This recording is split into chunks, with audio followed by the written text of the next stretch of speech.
Okay guys, we are going to go over my process of how you paint the interior of a sash. I mean, it's not rocket science, but I just wanted to give you guys a glimpse of how I do it. There's some positive things, there's drawbacks, but typically what I do is I have a well-charged, rounded Swedish brush. Get it from the solvent-free people online where you get the Albac paint. It's just what I use. I like it. It's my methodology. It seems to work well for me. But whenever you're painting these free-handed, you always got to be very careful of keeping a straight line in that spine and all. I have a bit of slop to my painting, so I cut it with a razor blade on a straight edge. But to reduce cutting a bunch of paint off the glass and the nuances of being inside edges and all that fun stuff, I use what's called a taping knife from the hardware store. It just has a handle, it's a straight edge. And you may be able to see it from this angle. Someday I'll get a tripod. But you can see, not so bad. You put it right on the glass and get that straight line. Then you sneak in, yeah, you can still see, okay, good. I like to wiggle it in the corner, go along the edge, work it in. You're working the paint onto the wood, you're not just laying it on. Some people like to use this, what do I call it?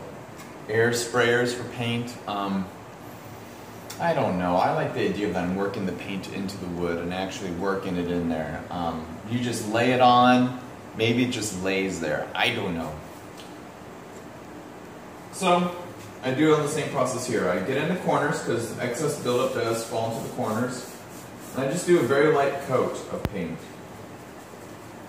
Work it into the corner, brush it on. I'm not going to go big and heavy here on the stiles and the rails yet. I do that later just in case I need to pick up the sash and move it around. It's not fun to have painted fingers. It gets to be something of a mess. Work it into the corner. You can flip the window sash if you so desire. I just deal with it. I don't want to invest the additional time in processing. And when I'm painting, you can wear a full-blown coverall suit.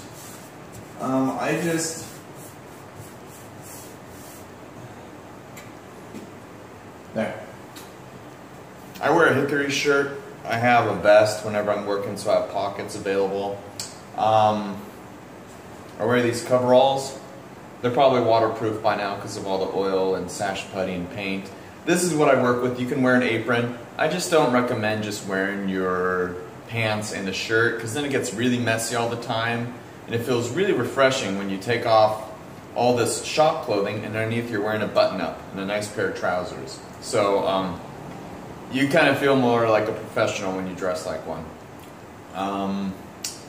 When you roll the sleeves, roll them inward. They are less prone to unfolding in the middle of painting. And then you don't get marks on your sleeves. Your shirts just look a lot tidier, a lot longer, and over time your processing becomes a lot cleaner. I mean, I don't have really paint on my hands. I'm not very messy when it comes to this just because of practice. When it comes to the interior, be sure to make sure that you're not going to have any residual paint in the corners. You can dab it. You can go along, pick up any excess.